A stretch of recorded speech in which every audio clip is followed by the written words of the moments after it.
So, you have a tent and a rig, and you love overlanding. You have plans to do it big, on the trails and some super glamping? Want ideas, tips, news, and reviews? A podcast that's first rate and here just for you? You don't have to think about it. Join us and be about it. Something interesting? We want to hear about it. Come on, let's talk about it.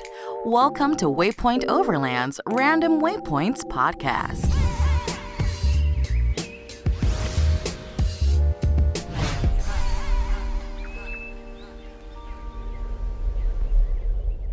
Sponsored by MIDLAND Communication for Every Adventure, the industry leader in radio communication technology and innovation for over 50 years. Sponsored by MYMEDIC. Sponsored by TEMBO TUSK. Sponsored by Trail Rated Coffee Company. Always remember, the opinion you follow should be your own. Just consider the things stated here to be a second opinion from a complete stranger online. All right, so here we go. Welcome to another episode of the Random Waypoints podcast. We'll be doing an episode every week, so like, share, and subscribe. Hit the notification bell to make sure you don't miss an episode. This week, we have a returning special guest, Michael Ladden from Drive the Globe. Welcome, Mike. Thanks for having me on, Phil. And as always, it's a pleasure. Same here, same here. So let's jump right into it. I want to talk about what you've been doing for the past few weeks. You know, we hung out at Overland Expo, which turned out to be totally awesome. And you've been doing your thing and I've been doing your thing. So let's talk about that. What have you been doing? Since I last saw you at Overland in Flagstaff, Arizona, I headed to Colorado. And then from there, I went with a group of friends and spent some time in Utah, backcountry BLM land, sort of near Canyonlands. And then I am now in Wyoming, came out here for an event called Wind River Rally. I'm in Wind River. I'm actually in Lander, Wyoming.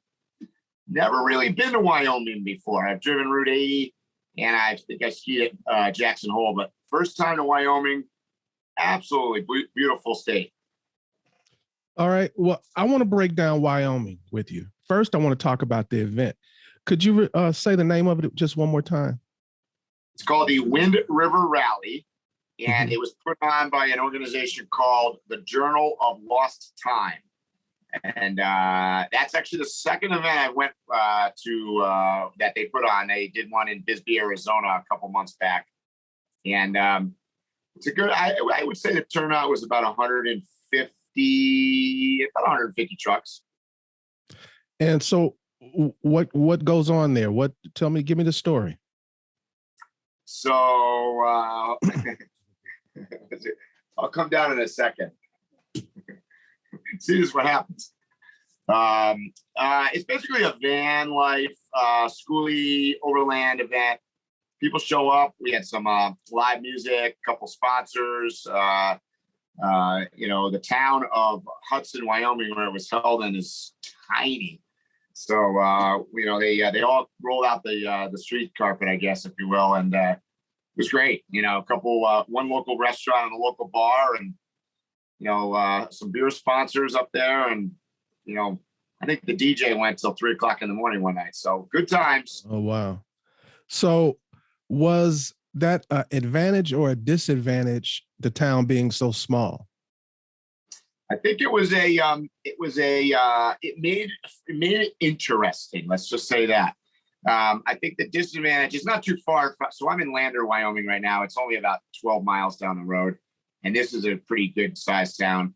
So no, it was out in the country. The locals were just unbelievably friendly though. I mean, everybody we met over there had heard, it's like, oh, you must be the van guys. You must be the trucks that are in town. So it went good. It was good. Wyoming is someplace that I've been a few times, but I've never really done the whole state. So I still don't know Wyoming. But everywhere I've gone in Wyoming, I think is a very beautiful place. So you were definitely in a beautiful spot. The thing with Wyoming, I think a lot of people don't know, is it is the least populated state in America, and it's the 10th largest by land area. So there's only like about 550,000 people total in the entire state of Wyoming. Yeah, I've heard nothing good about them. I've heard those stats that you just said. And I've also heard that there's a surge of businesses moving there because it's more business friendly than a lot of states that are surrounding it. Correct. Most of my experiences in Wyoming are Yellowstone, Jackson, Wyoming. And that's a lot of people, but that does not give you a true understanding of the state. Once you get out of that touristy area right there, it changes dramatically, in my opinion, not just in landscape, but in personalities of the people and everything. So do you see yourself coming back to Wyoming soon? Is it still on your list to? Absolutely. In fact, I'm leaving this location tomorrow, heading towards just right outside the Tetons and Jackson, on my way to Overland Expo in Oregon. But so I'll get to see I'll get to drive across the state at least. So, not that I'm going to spend a lot of time on this trip, but I get a kind of a view, an overview, which is what I like to do anyways, travel, sort of see everything the first time as an overview, and then go back to places that I saw that are like, fascinating. Mm-hmm. Well, the drive from where you're going, I've mentioned it offline with you, the drive you're going to be taking to get to Overland Expo Pacific Northwest, that's going to be a beautiful drive for you. You got a couple of choices of how to get there, and all of them are beautiful drives. Yeah. What did you do in Colorado? You went there first, right? Yeah, so I have a friend that has a property there that has a shop, works on vehicles. So I kind of use that as a base camp to explore the western slope of Colorado, Telluride, Silverton, Montrose, a bunch of different towns on the western slope, and up into the mountains. A couple trips up into, on the western side. So I never realized Colorado. My familiarity with Colorado was more on the Front Range. And on the western side, I never realized how desert-like. It's very similar to Utah on the western side. So, but got to explore it like that for, a couple of weeks. So it was great. Something else I wanted to talk to you about was when you went to the swells. Yep. What was that like? I have something to say about it after you finish, but what was that like? It was one of the places that I've been that if you want to get out there and go explore and not see any people, that is the place to go. Let me tell you. We were probably 45, 50 miles off the road on BLM, dirt track. At times was, very washboardy, but it's out there. I mean, it kind of borders, I'll call it it's sort of the backcountry of Moab and Canyonlands and Arches. It's all kind of in that same area. And we got to do some hikes down into a couple, I would call them areas that people probably just never go, but unbelievable. Got to see the Green River, up that far north, similar to, where you and I were a lot farther south of that. But just crazy scenery and just no people at all.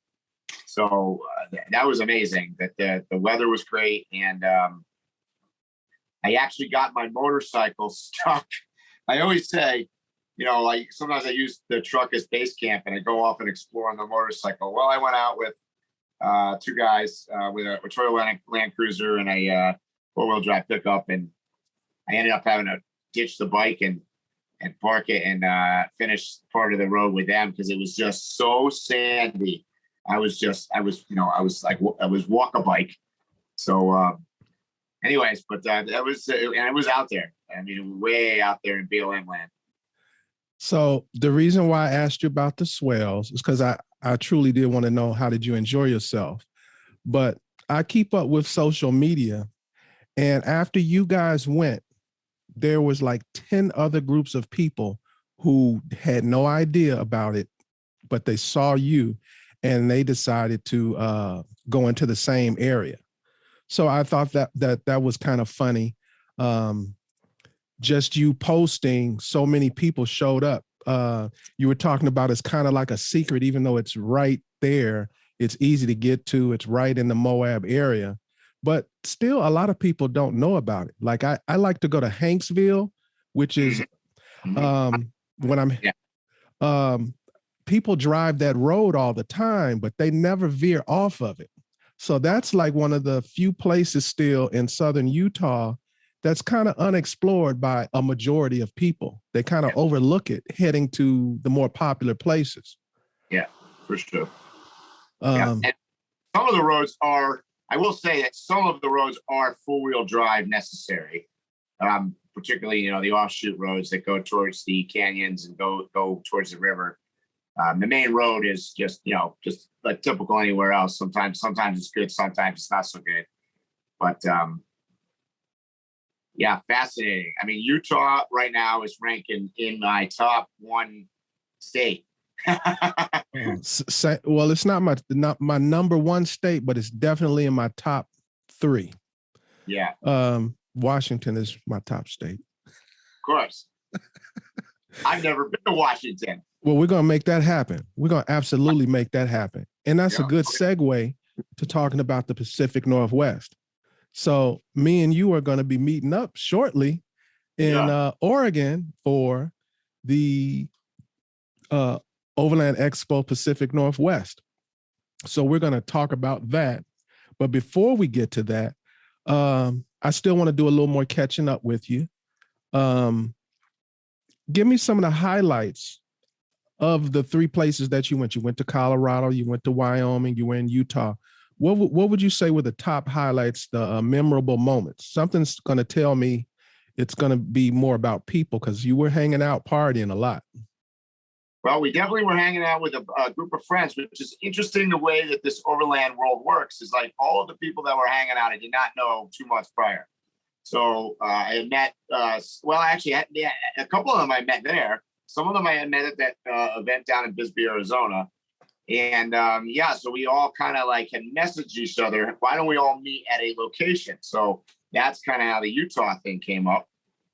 And then Michael, the guy that I had met him through another friend that I had met. So it was this big connection, and we all ended up out there with different backgrounds too. I mean, so we had Brian he has an Chevy Astro van, right? 2-wheel drive, rear-wheel drive. Everywhere from that to my friends Jesse and Jordan have a pickup truck and a travel trailer. And then we had some Jeeps, and we had a Land Cruiser, and then my truck. So an assortment of different stuff. And that's what's kind of cool about the whole thing is that we talked about this. I talked about this with Michael from Overland Foundry. It's like run what you brought. And there was some trepidation as to whether or not some of the vehicles were going to do okay on some of the track, particularly where we camped. It was a road that was had ledges. Had some step down ledges, and we had to get out and move some rocks for the trailer. And a funny story, of all the people that had the most problem, I think it was me leaving there. My truck was, rocking and rolling all over the place. It was fine, but that was the first time ever that one of my kitchen cabinets opened up. Oh. And of course, 2 bottles of hot sauce. Actually, one of them, I think you and I got together, salsa, came out, crashed, and went all over the floor. So I opened up the door and I came in. Oh my God, the cleanup was my eyes are watering. It was like, because it was all hot and spicy. My whole truck was full of hot spice. So anyways, that was from that road, getting in and out of there. Well, that's definitely a standout moment because I know your rig and I've never seen anything move before. So that's kind of amazing. It was a pretty, I would call it ledgy, there was a lot of slick rock out there. So it was an interesting, I definitely, that was an opportunity for me to push the limits of my truck, probably past where I've been before, or particularly in the last couple of months, I've definitely taken it backcountry more than it had in the prior year. with maybe the exception of some places in Baja. But so it's getting a workout. So that's a highlight. And I would say other highlights were just, yeah, definitely people. People, it's always about the people for me. That's always the highlight, really. So you finally got a chance to use your new TEMBO TUSK fireplace or fire pit. I would love to find out. I'm not looking for a review. Just kind of give me your first impressions about since you started using it, because I have some very strong opinions about it. I love it. I never heard of it when we went to Overland Expo and I ended up with the fire pit. I didn't know that TEMBO TUSK made it. And probably because I'm living off grid half the time, not paying attention to what's going on. But so I got a chance to test it out. And then I also went, because I was in Montrose, Colorado, I got to go to Home Depot, got all the fittings and the parts and the stuff to connect it with a quick disconnect to my truck, similar to the way my Scottle's hooked up. So that's been awesome. And the advantages of the thing is it takes up no room. It fits in my little toolbox under the truck. It sets up in, I don't know, if you can't set it up in a minute, you're doing something wrong. It's quick setup, and above and beyond everything else, so many of these states out west have fire bans and forest fires and all sorts of issues. This is so controlled. It's little, sits there, and what I like about it doesn't seem to get hot underneath. But if you sit around that thing, it puts out some heat at you. Like, it works. We sat around in the Utah desert. It was going down to the mid 50s, and we sat around that thing, 5 of us, and it was great. I'm very happy with mine. As you know, I hung out with Jerry at the Northwest Overland rally, and then I took him through the forest of Washington down to the border to Oregon to the Adventure Van Expo. So I got an elongated experience with Jerry using the fire pit. And, for a business, a company that's being innovative and inventing things, it's kind of hard to come up with the next big thing. And I didn't think much of him creating a fire pit, just being honest. It was, another fire pit. But it's pushing all the right buttons. And I've predicted to Jerry that it's going to do far better than he's expecting it to do, because it answers a lot of questions or solves a lot of problems that are happening and that are only going to get worse. Yep. You already kind of mentioned it already that, everywhere you go now, there's fire bans, there's more rules and regulations against fires.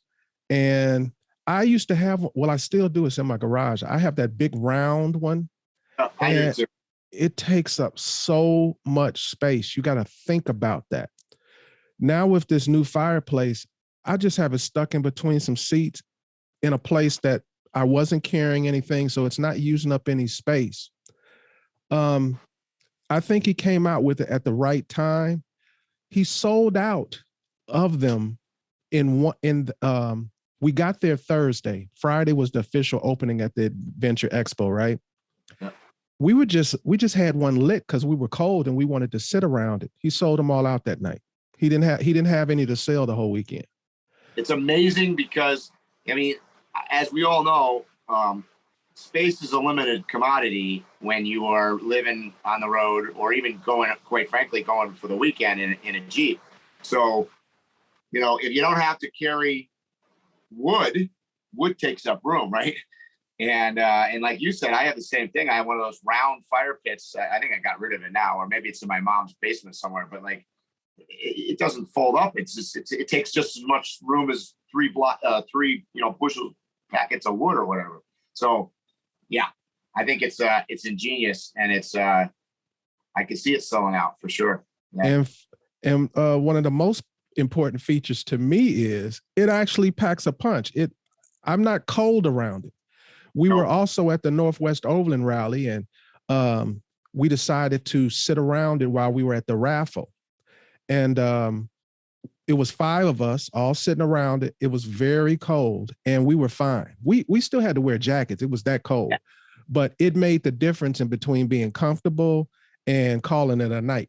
Calling a night, climbing in bed. That's right. Yeah, same with us. Same with us in Utah. Same scenario. So Jerry, being the businessman, he's somewhat skeptical, but I think this is one of his best creations, is this fire pit. And I don't even think he's fully seen the success that he's going to have with it, because there's only going to be more and more of these fire bands. From all of these events I've been going to, there's more and more people getting into this segment, becoming nomadic, and looking for the best options. And this is so far one of the best options that you can get all around. So I think I'm more hyped about it than he is. Yeah, I totally agree. And then the other thing I didn't mention is at the end of the night, when you're done, you turn it off. You go to bed. You know, you're not worrying about the embers, the wood, the coals sitting down in there hot, finding water, wasting water that may be in short supply to, you know, put water on the fire to put it out. It's just, I mean, hey, for me, so here's the true story. I got a solo stove on my roof of the truck. You know, it's the solo stove, which is great. Stainless steel, you know, smokeless. The technology behind that thing is awesome too. I haven't used it in forever because of the fire bans, because I have to carry wood. And honestly, most of the things I found, it was better out east. Out west, when you go to collect wood, in many places you can get actual firewood. It's big. It's you know, so unless you're carrying a chainsaw, it doesn't fit in the solo stove.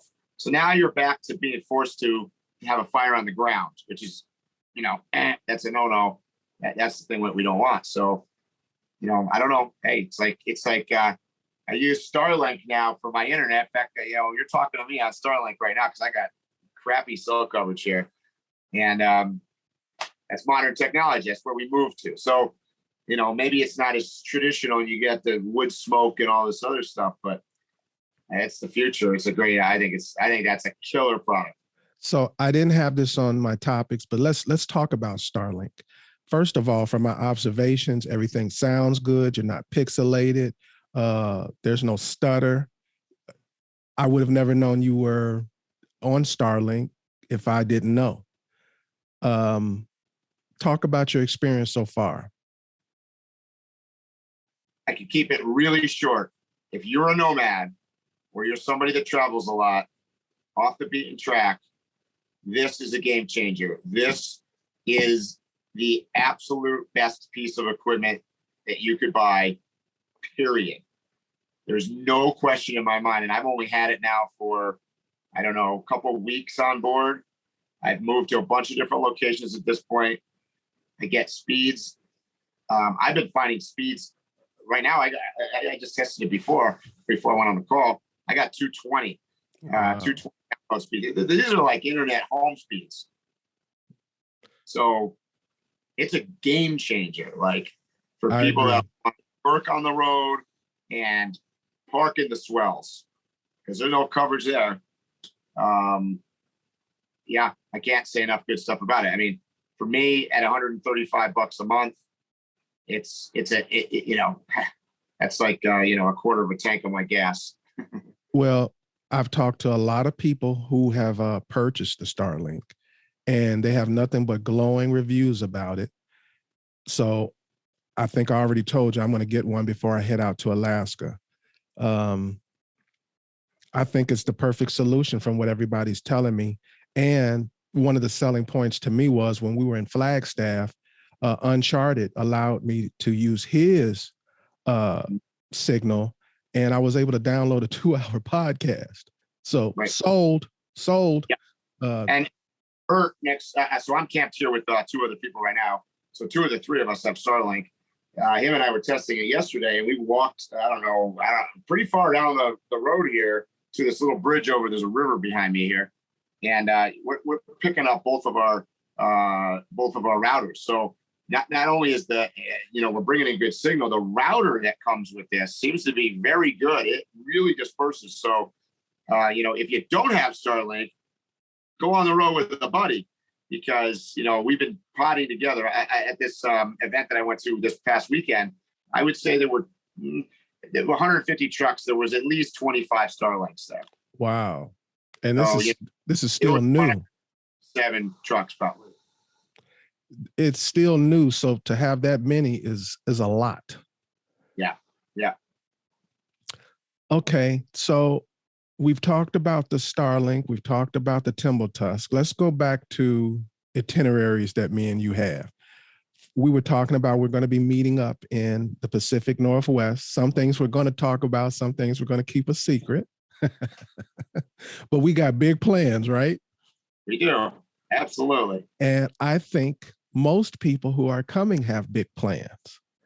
Everyone I talk to, whether they're a vendor, whether they're just somebody visiting, whether they're a restaurant in the area, everyone seems to have big plans. So I am so ecstatic. I am so looking forward to this event, looking forward to hanging out with you, some friends I've made recently, old friends.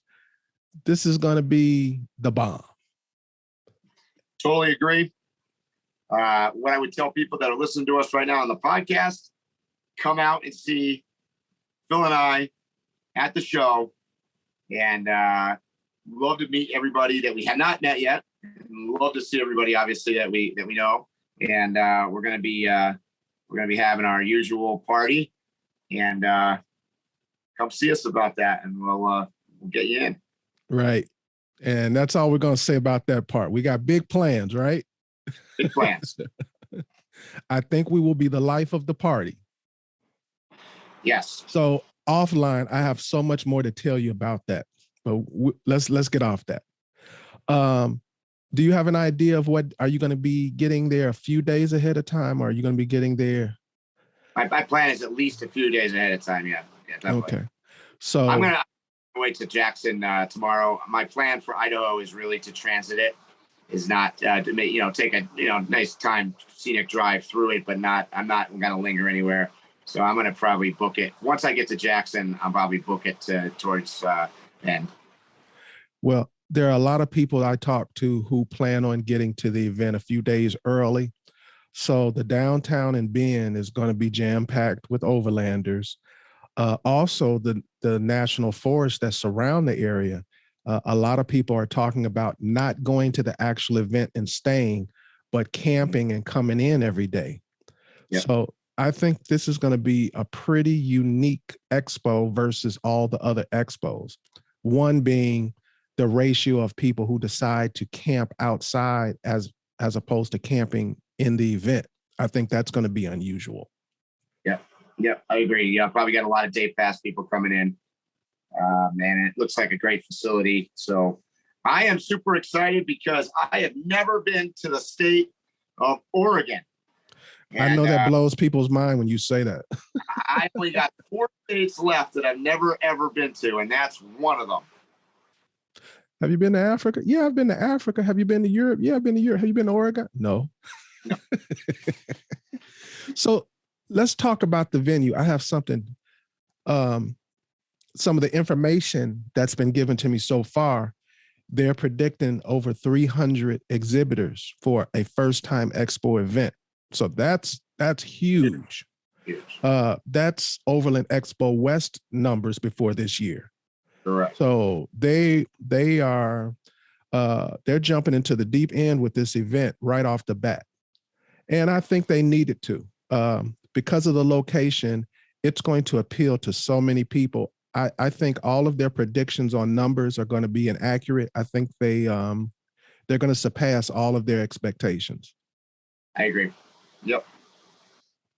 You're going to be teaching there once again, right? Have you found out? I'm waiting for a few ads. I'm not sort of my schedule quite yet, and I do know that I have. I will be doing the Baja, Mexico. I believe actually I think there's 2 of them. I'm going to be doing that, and I know I'm going to be doing basically an overview of building out my current home. I'm going to be talking about that, so I know that's set up on the schedule as well. So 2 different classes. They're going to keep you busy. Maybe more, but that's what I know about. So did they give you a free day this time? I don't know yet. I'm hoping.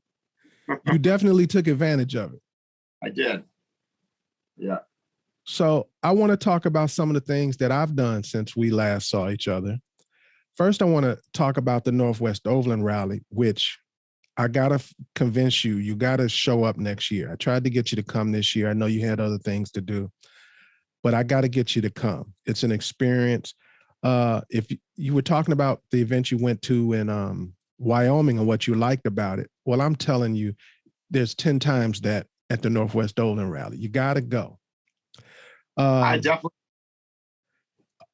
The reason why I wanted to talk about the Northwest Overland Rally is because there were signals given from that make me feel more positive about the expo. And what it was is they did not have their usual numbers. Now, normally you would be like, oh, where are all these people? But I happen to know some of these people, and they, it's a financial choice. It's a few $100s to go to these different events, not mentioning time, right? Yeah. Time and gas and all those things. So especially with the gas, people have had to make a decision. And most people I've talked to, they didn't go to the Northwest Rally for the very first time because they wanted to make sure that they were able to do it big when they went to Overland Expo Pacific Northwest. Yep. But the people who did come, it was a fun time.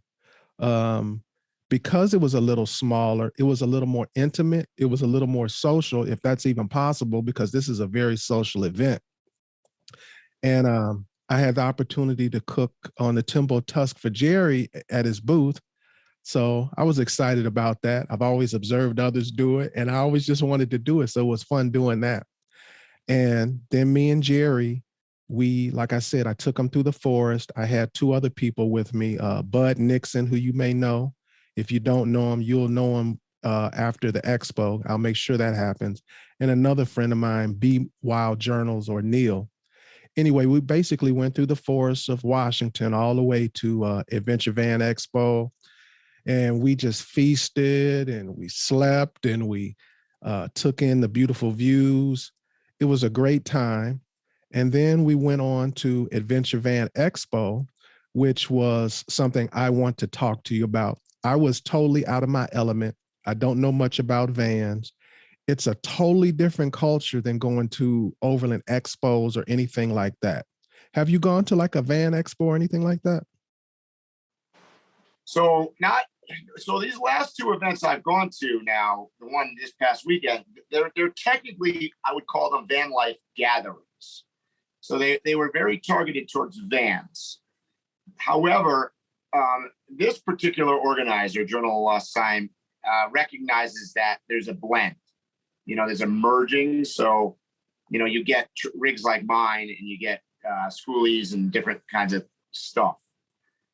Storyteller Overland was there. They're pretty, famous in the Springer market.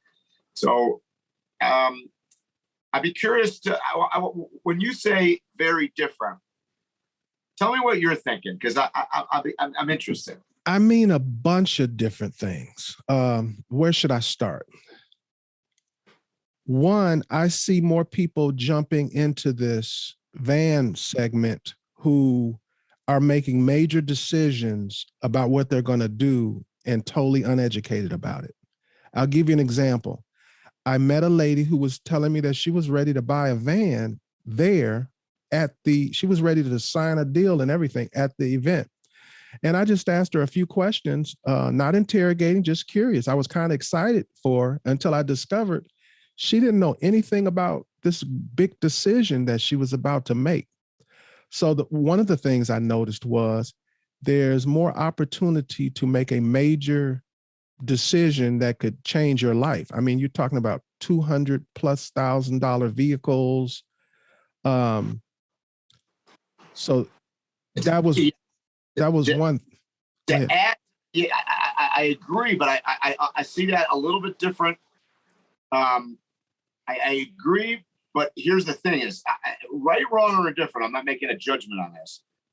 I feel like the vans, and when we're talking vans, most of the time they're Ford Transits, Mercedes Sprinters, or Ram ProMasters. So those are the 3 vans. It's not. Those are the general ones. they appear to me to be the entry market, meaning that on a high-end level, if you've got a lot of money, you're going to drop 200 grand. But they're also in the entry market for the self-doers, the DIYers that are going to pick up a used van that, you know, came from Amazon or came from somebody, you know, delivery company or something, and they get into them fairly inexpensively.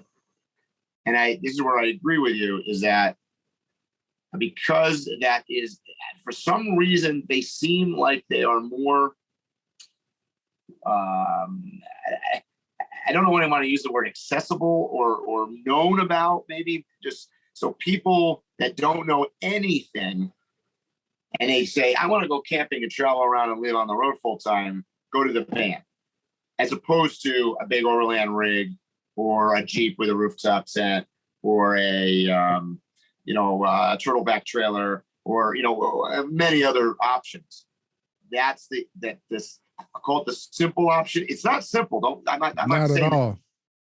But I feel like that might be the assumption. And I think that's where you're correct, that you end up with, because I met somebody, it's funny, I met somebody that I had asked, you know, just the same with you. I walked up and said, hey, you know, you live, you know, the usual questions. Do you live full time? What do you do? You know, do you work on the road, blah, blah, blah. And, you know, and then it leads into like, well, what do you do? How much water do you have on board? I don't know. How much, you know, power, like, do you ever have I don't know. Well, what if something breaks? I don't know. And I'm like, whoa, you know, whoa. It's like owning a house, but don't know anything about, I don't know, getting your lawn mowed. You know what I mean? It's like, I agree. Yeah, I talked to someone who wasn't even aware that regular insurance isn't going to cover everything on your vehicle, which is like, you should know that before you buying the vehicle. I almost feel like it should be a requirement by I'm going to talk about that second. There should be some kind of requirement that you have full coverage insurance that also covers all of the other things, because it's a lot of money being invested. Because it's an RV. Remember, what I think they're not seeing it as is all of our trucks are RVs essentially, because we're taking a vehicle and we're putting things in them. And that's a good segue into something. The part that was disturbing to me is how many people don't know anything about this next move that they're going to make. They've literally just been looking at Instagram and YouTube and say, I want to do that. They haven't like said, hey, let me rent a van and see if I even like being on the road for 2 weeks or a month. Yep. And they're basically talking about financing a $200,000 vehicle and moving out their house, and they're basing it off of social media. Right. And the more disturbing part was there are people who are financing these vehicles 30 years. Yes. Yes. Thought that. It was just kind of disturbing. And this is not to say I don't see this in other segments of the nomadic life. I mean, you can go to Overland Expo and find somebody with a Jeep or whatever kind of vehicle. The vehicle's financed and everything else is on it financed, and they've taken out the longest term deal that they could to finance it. So that's not unusual, but the dollar amounts are more and the length of time are more. And it's such that you could ruin your life if you don't know what you're doing.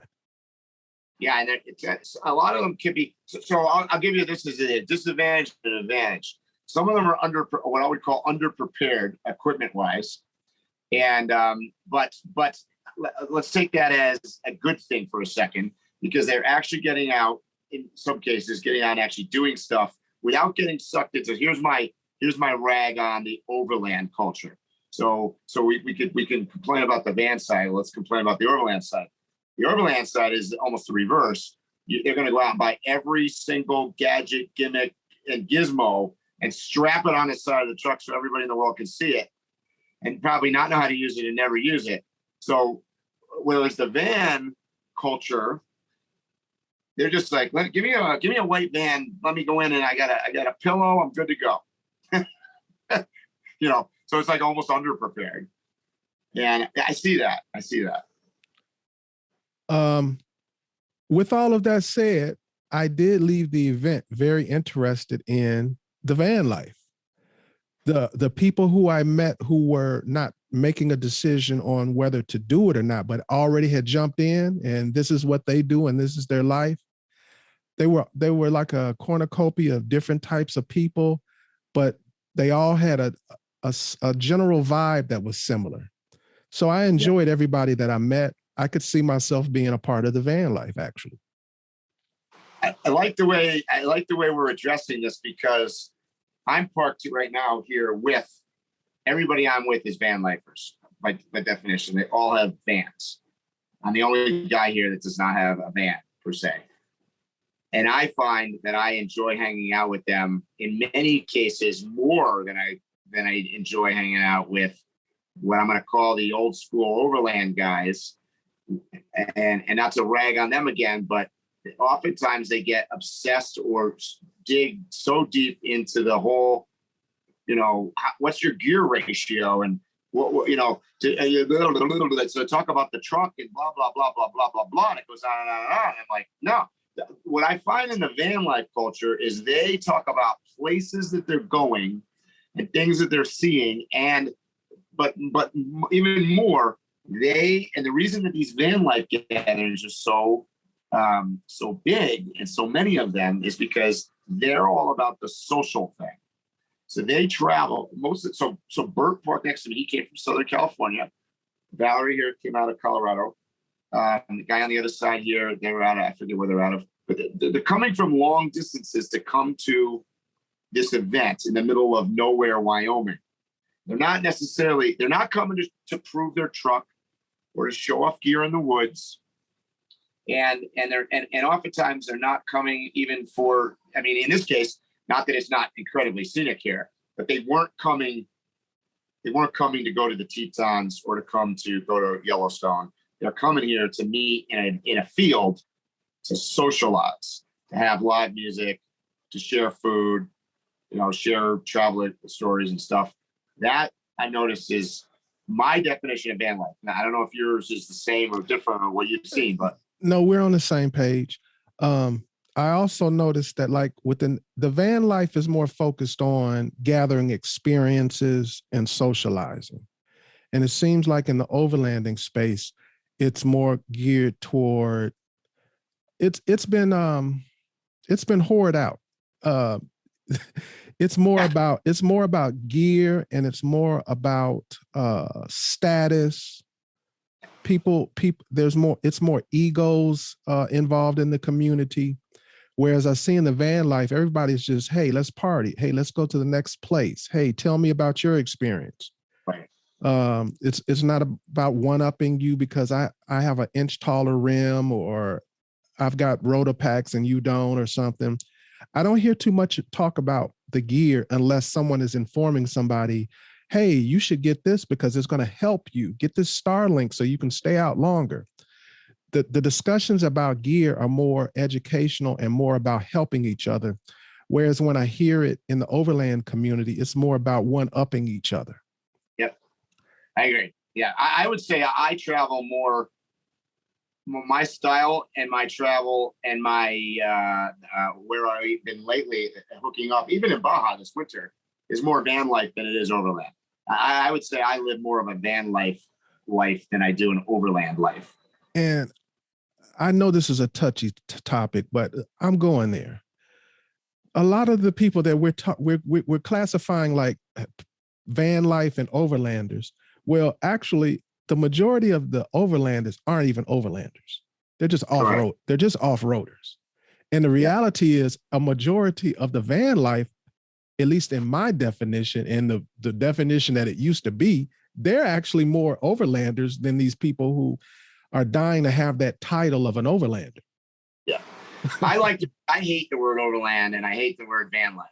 My preferred word is nomad. I like that. These people are nomads. They wander, and nomad could mean that you do it permanently or you do it on a weekend basis or whatever, but you're nomadically traveling around. And it doesn't pigeonhole you into I feel like if you're an overlander, you got to have roto packs. And if you're a van, it has to be white, but if you're a nomad, everything flies. You could be in an Astro van, a Sprinter van, a Storage Stevenson, or a Jeep. It doesn't matter.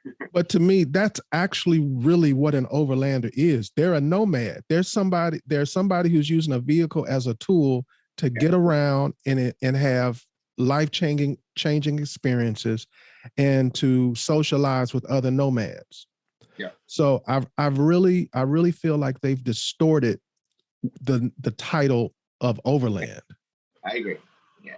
Because they're, by the way, the word van life is somewhat it is negative in some spaces as well, because sometimes I feel like that's pigeonholing them into they're hippies, or they're just they're borderline homeless, or or whatever. There's all sorts of connotations that are not, I've found to be completely not true. I mean, one of the fascinating things I've found so far about the whole van life thing is that there's people from all different spaces. I mean, all different spaces, and that's interesting. To me, that's what I love. That I 100% agree with that. I've sat around a fire of van lifers where there's a billionaire, there's someone that's a student, there's and everything in between. But you don't know who is who, because that's not the conversation. Nobody's trying to one up each other. Oh, I used to run a multi-million-dollar business, or none of that kind of stuff. Everybody just wants to be friends and have, like I say, life-changing experiences with one another. So I 100% agree with you. I 100% agree with you. And that's probably why I left, even though I had some negative things that came from going to the van life thing. I did leave with an overall positive experience and more curiosity about that life, and even thinking that it may fit in more with my future plans than anything else. See, now, admittedly, your experience was slightly different, because your event was geared towards sales of basically pre-built commercialized vans, where my experience has been van life events where I would tell you this past weekend, I would say that 75% of the vans are self-built. I mean, yes, there are some, production ones like the Rebel, Storyteller. There's a bunch of commercial companies out there, and there were some of them there. But I would say the vast majority are people that have built their own trucks. Storyteller is a very they're a big growing brand, because Huge. While they were there, they were also at Van Expo, and they had a huge. And they were out with us too. So they're everywhere. They're everywhere, and they had a huge presence at the Van Expo. So I don't know much about Storyteller. I know who they are, but they're definitely the big up and coming brand as I see it. But it's for a certain segment of the market, because I've met a fair amount of van lifers that simply are not able to, or not willing to, afford a $150,000 to $250,000 truck. They're just not going to do it.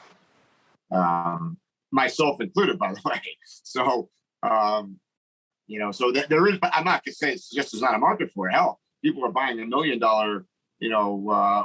big overland rigs, and they're certainly buying almost $2 million RVs, so there's a market. My only concern is I just wasn't aware of how much financing had to do with that. There are a lot of people financing their lives away. Some people are taking on financing with balloon payments and adjustable percentage rates and all types of stuff, and long term, like you said, 30 years. So that's my only concern. Other than that, everything I saw, everything I learned was very positive to me. Yeah. But the money end is always going to be the bad part. None of us want to spend money. Well, I mean, come on. Nobody wants to spend money. You don't care how much money you have. You don't want to spend it. So I just had a brain fart. I was going to say something to you, and I don't know what it was about. Oh, I know what I wanted to talk about. We talk about trucks and Unimogs and Stevensons and vans and all of this stuff. And something we haven't really covered, and I know that you're into, is the two wheels, the motos.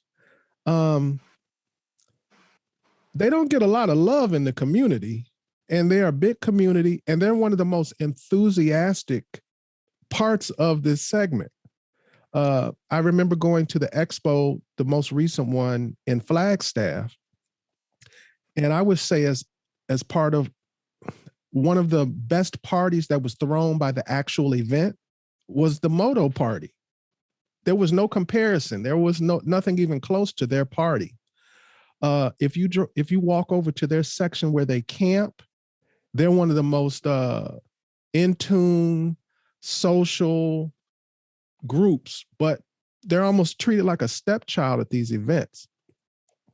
What I'm leading to is I've been looking at the schedule for Overland Expo Pacific Northwest and a lot of the programs and things, and it looks like they're trying to change that. So if you're on two wheels, if you're a motorcycle guy, you are not a second-class citizen at this Pacific Northwest event at all. And I saw the beginnings of it at Flagstaff, but I think they've even stepped it up a notch. They've got ceremonies, round tables, all types of special guests. So, and then the star of the show always, Eva Rubert, a friend of yours. I casually know her. So I just wanted to mention that you don't have to be on four wheels to want to come to this. There's a place for you, and it's a substantial place. You're not second tier. No, there's a huge segment for that. And I mean, in fact, behind me here in the, I'm actually, this is another thing I love about out west in Wyoming. I'm literally, you can't make this stuff up. I have camped in a city park, and it's the nicest campsites I have ever been at in my entire life. It's free. I am parked on a river. I haven't even run my fan at nighttime because the river noise, I'm like 15 feet from the river. And it is beautiful looking out at snow-covered mountains over here. It's a city park. But anyways, there's a bunch of motorcycle guys that have been coming in and going. I get the opportunity. I'm fortunate enough to get the opportunity to talk to most of them. They always come up to me because I've got an adventure bike hanging off the back of my truck. So they always come up and go, "Oh, you got a KTM, blah, blah, blah, blah." So yeah, there's a lot of them out there. And there's, for all those of you that are not familiar with the two-wheel adventure side of the things, I would tell you that there's probably more of them, and there's more of them that are on the road full-time and all the time than you would ever imagine. Like, I see them. They come in with their big side bags and all their stuff. And I talked to one guy yesterday that, he's been on the road for 2.5 years on a motorcycle. Well, I think that community doesn't get the credit that they deserve for a lot of things. For instance, a lot of overlanders love to take the BDRs, the backcountry discovery routes that we have throughout the United States that usually traverse the states. Well, it was the motorcycle community that created those routes. They wouldn't exist. You wouldn't be able to access GPX tracks and take these routes if it weren't for them first. That's right. There's a lot of innovation that came in the motorcycle community that was transposed into the overland community, primarily because you can't carry that much with you when you're on the bike. So there's a lot of innovation that was started there that came over to here. They don't get the credit that they deserve, and I really don't understand that. Well, let's hope we change that, and we'll see about Overland Pacific Northwest. But I have a good feeling. I agree with you. I think they're getting more and more credit. Yes. I wanted to talk about something. We're going to kind of almost be reiterating a conversation we've had before on the podcast, but I still think that it's something that we need to cover again, and maybe even again and again and again. I want to talk about education, something that you're heavily involved in.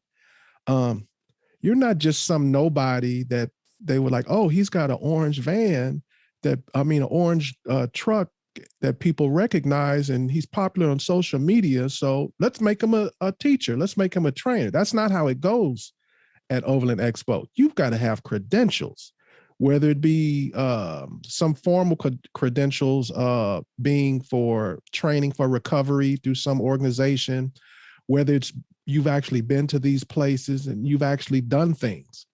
So I want to talk about, how do you become a trainer? How do you get involved in this? I don't mean what you do to become one. What is it that qualifies you to be one? Because I don't think people fully understand that when you go into Overland Expo, the level of trainers is top notch. The level of trainers is very high because basically what they're seeking is people that have experience across the board. So they may be teaching a winch recovery course, but they've also been to Africa, done the backcountry roads in Vermont.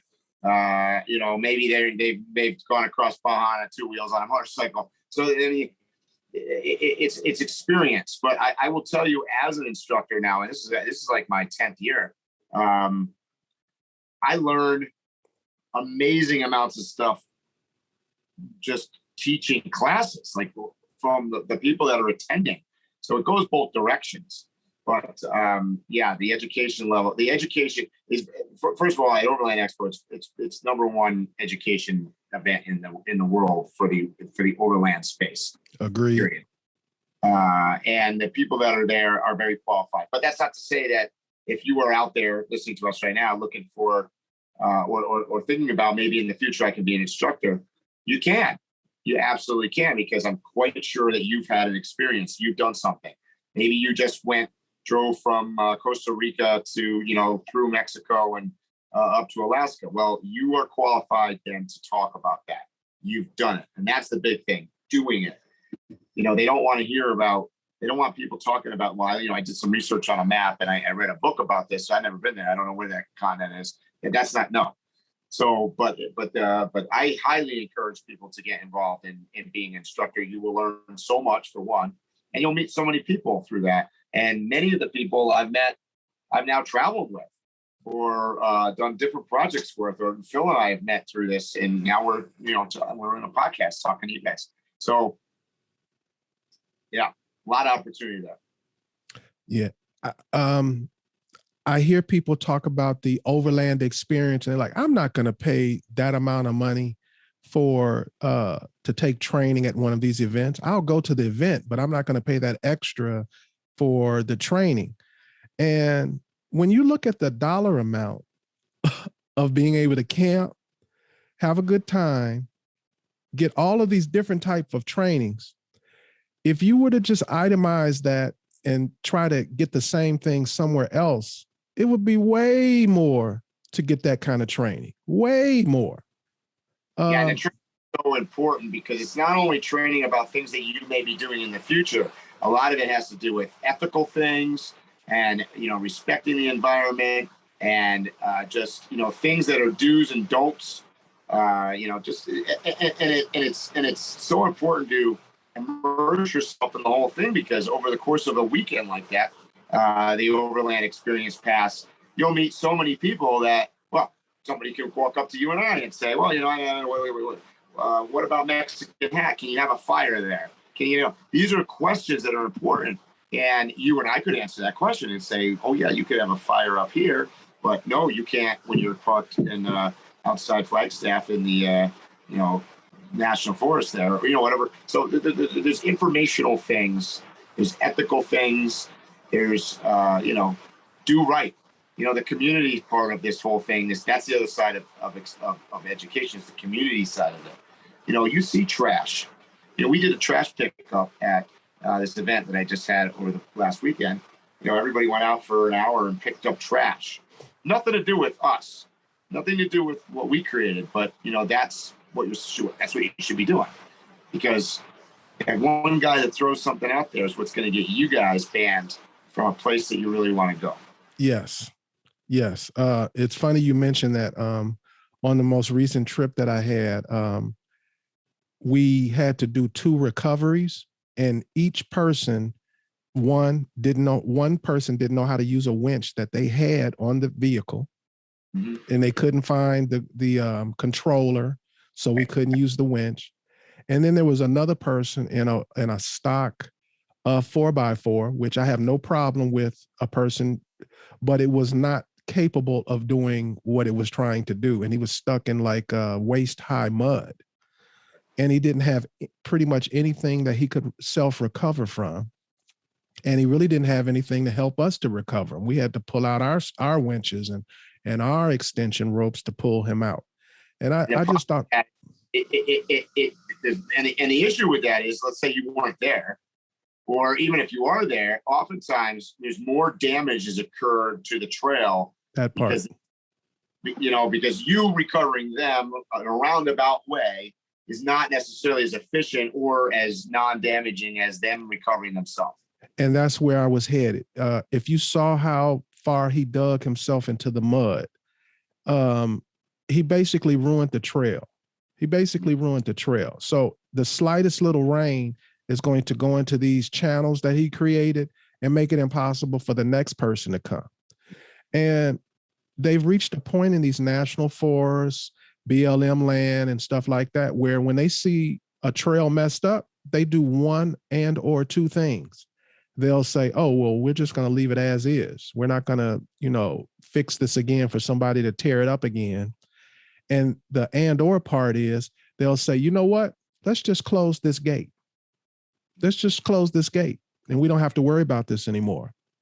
So fortunately, it's their liability. They are often on the hook to recover somebody, or if they get into a life-threatening situation. Now they're using resources to get these people out of the woods. So like Phil said, it's a lot easier to just close the gate. And back to the liability portion, a lot of the liability is probably going to come from litigation from the person who got stuck, but they bent their axle or a quarter panel when you were recovering them, you damaged their vehicle in some way, and then they want to sue you. Yep. So we're literally cannibalizing our own trails, our own freedoms by doing stupid things. Yep, I agree. Yep. What do you have planned for after Pacific Northwest? Are you staying in the area? That is going to be an announcement that's coming soon. Can't talk about it quite yet, but we'll see. Okay. All right. Hopefully we'll hear it here first. You were definitely first. Okay. We'll be doing a podcast when we get together. Oh, I'm looking forward to that too, of course. Because we like to do podcasts out in the woods or overlooking a cliff or something. We're going to find something good to do it at. Oh, I have many locations for us to go to. I promise you that. You just tell me what kind of location you want. Back to the event. We won't have to go far from the event to find some awesome scenic location that we can practically trip into a scenic location. So I'm really curious about what this news. I'm looking forward to hearing it. Have you been cooking any delicious food? I can't do a podcast and not talk about food just a little bit. I know. Actually, we're going to be wrapping up the podcast because we're about almost at an hour, I think. Yes. Because I got a code, because I'm an hour different. So you're in Pacific time right now. I'm in Mountain time. Yeah. Oh, I'm cooking on the TEMBO TUSK. Yeah, I think tonight's going to be something special. Everybody that knows me knows I like a rice base. I'll do a rice base or a couscous base, and then we just start throwing stuff at it. And a little bit of olive oil, a little bit of water. Well, I can't get into the details here on the podcast. You'll just people will have to just show up to the Pacific Northwest and observe. But I've put together an awesome crew of Scottish chefs. And I think you'll really enjoy the kind of food that I mean, top of the line guys. They're not just throwing hot dogs on there. They're cooking cuisine. So I think you're going to really enjoy the food that we eat the whole time that we're at the event. Now, you're being very gracious. I know that you have an emergency to take care of. Yes, I do. And you have Which, by the way, squeezed. has to do with, can't really say what it is, but also has to do with making sure that everybody's happy after an event and doing some cleanup that was inadvertently missed. So I need to go take care of something from the past weekend's event. I volunteered to settle or solve a problem. So I was leading up to saying thank you for being professional and squeezing the time in for us to get this podcast. I didn't want to go another week, so that was great to get this done. And I'm kind of glad you had something to do, because we'd end up talking and talking and talking. I don't usually know how to end talking with you. That could be good.